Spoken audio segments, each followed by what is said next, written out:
How's it going, everybody? Welcome back. Today we're going to be doing a pretty big mod to the truck.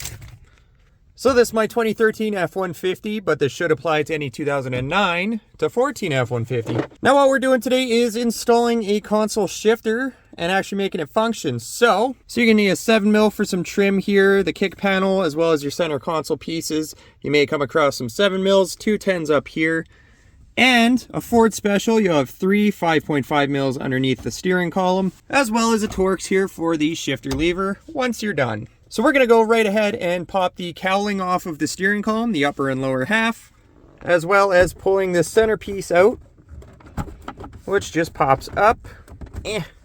And just for safe measure, we're going to take this side panel off of the console as well. Now everything you're going to need is going to be the center console if you don't have one, the console shifter or floor shifter, as well as a shifting cable for the floor shifter. You can get the block off plate or upper cowl from a truck that comes with a floor shifter there. That way you don't have a giant hole here where this should be. And if possible, I strongly recommend getting the truck side of the harness on the console shifter. It will come with a plug, and absolutely not a single one of those wires matches up to the wires that we are playing with up here. So very important. You'll see later on, I'll put a little timestamp or something down below.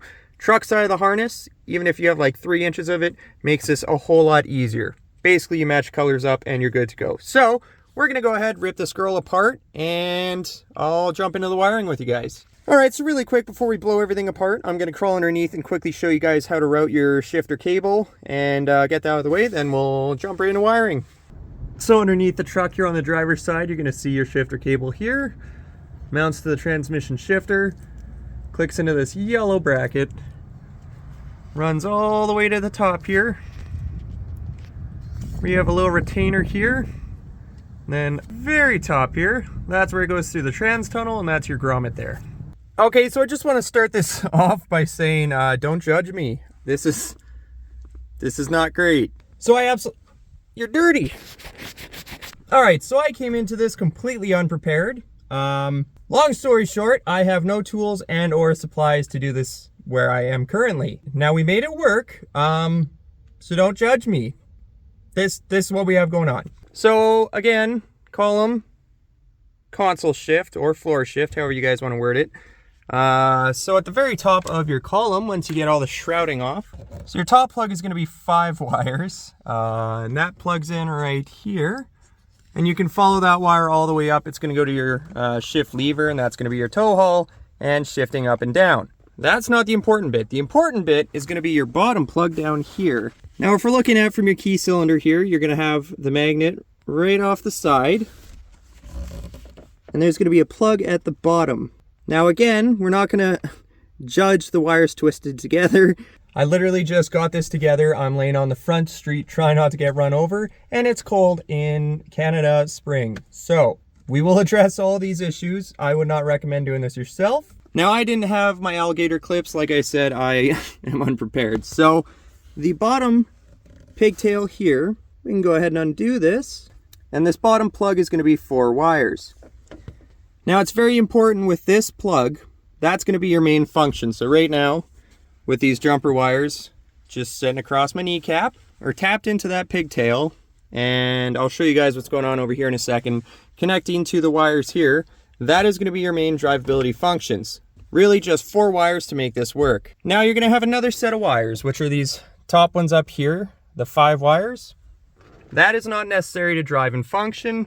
Again, tow haul, shifting, and all that neat stuff. This pigtail, so this one we can go ahead and cut off the pigtail, and we're basically gonna run these wires all the way down to our console because we no longer need this string and or the shifter here.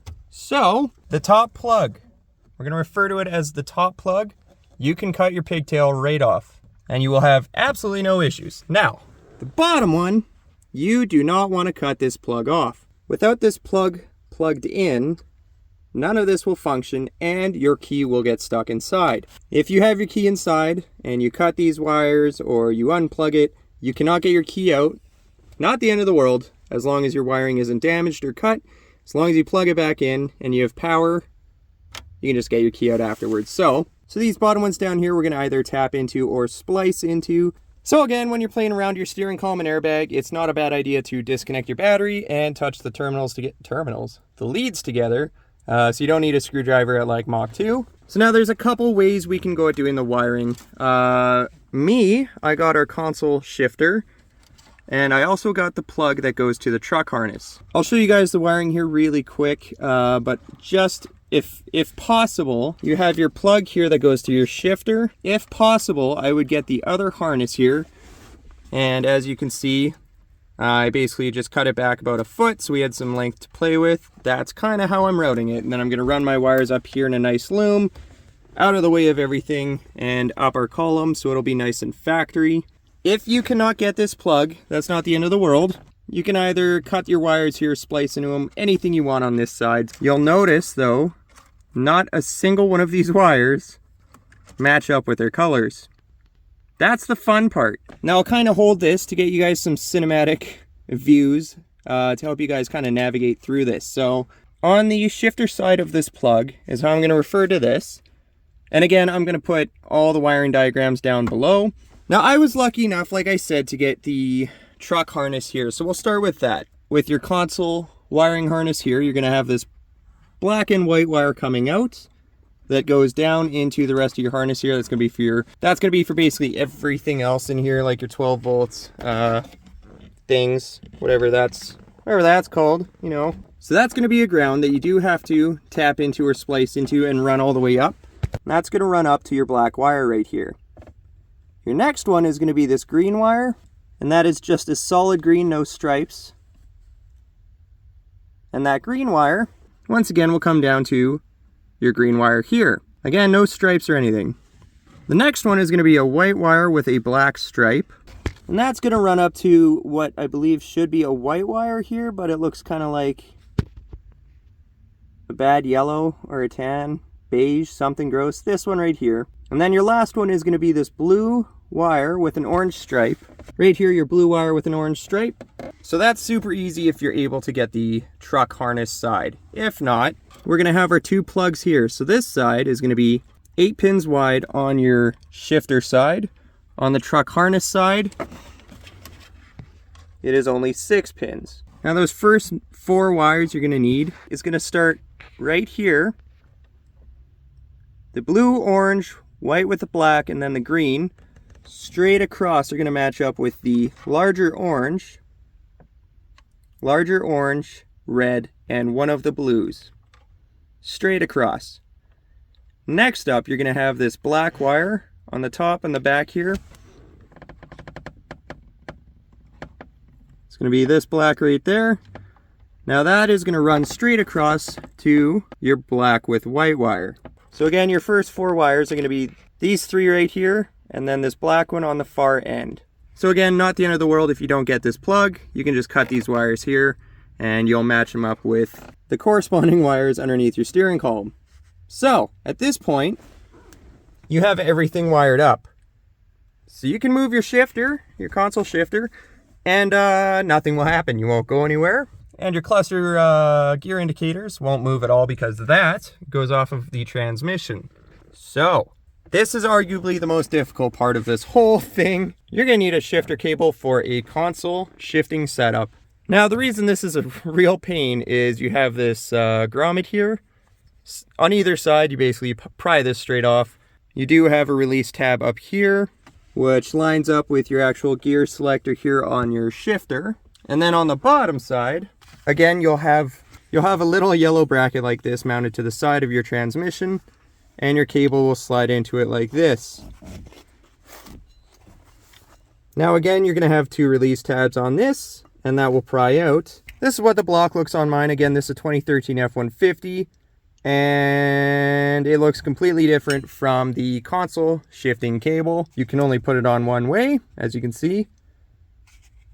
Can't put it on this side. And then at the top of your trans tunnel here, there's a little retaining plastic ring that you can slot your shifter cable into. And then from there, you literally reuse your trans tunnel grommet hole here for the console.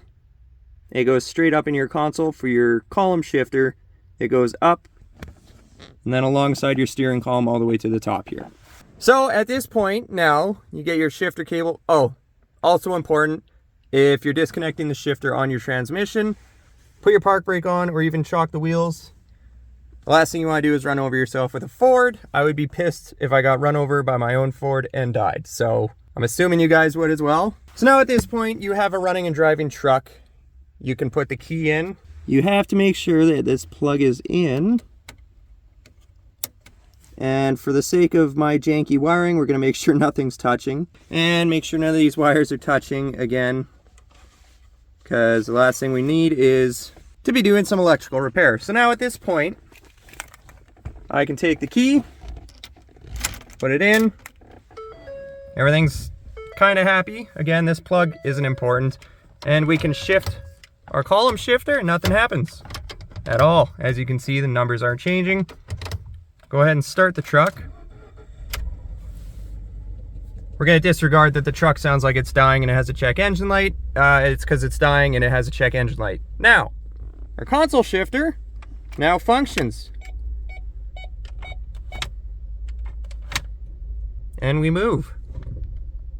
Slowly and not happily. Oh God, not happily, because it's dying. So now we have our console shifter functioning, but we want our tow haul and our shifting buttons to work. So I'm gonna go ahead and kind of more securely wire this so I don't burn the truck down, and then we'll jump into that section. All right guys, so we just finished up the shifter tow haul mode as well as the actual gear shifter. So these are gonna be the wires here. So now, just like the bottom plug, if you have the truck harness, all the colors line up and match, and all you gotta do is connect them together. If you don't, it's a little more complicated. So I'll try my best here to show you guys. Now the solid green wire right here is located at the very end here at the top. So that's gonna be pin number 7, which would line up to the white wire here. Next up, we will have the yellow with the purple stripe. And we're on the bottom now. Should line up with your black wire right here. Then we have this green with a blue stripe, and that one will line up with the brown wire here, again on the bottom. Then we have our gray wire, which lines up with the white one here. And then we have our brown and green wire right here, which again on the bottom will then line up with your other black. Now the only one you'll have left is this purple wire, which should match up to a blue. And it's going to be a thicker gauge blue, and that's actually going to be the illumination. And for that one, you can just tie it straight into your dimmer switch, and you're basically done. Now that's basically it, guys. Now all the wiring is going to be down below. I'll make sure to type it all out and try and make it understandable. And if you're going to be doing this yourself, I would recommend doing a much better job wiring. I'm not going to spoil anything, but I basically have to blow this thing apart and rewire a bunch of it, because I will be adding some stuff in the future. And that would be the perfect time to undo all the haggardness I did. Once again, this being kind of important to the functionality of your vehicle, driving, I would definitely say to solder everything. If you're going to do crimp connectors, at least do the heat shrink style. If you're going to do this style, at least put some heat shrink over top, and make sure to tuck it up nice out of the way. And it would be a bonus to loom it all. Now, like I said, I am stripping this all apart, so I get to loom the whole harness, and that's pretty much it. Now, at this point, I'm going to tuck everything underneath the console and put it away, throw it back together, and we are done. So, thank you guys for watching. I hope this helps someone out. This is one of my favorite mods, putting a console in a truck, and I like the console shifter so much more. So, if this helped you guys out, make sure you like and subscribe, and I'll catch you guys in the next one.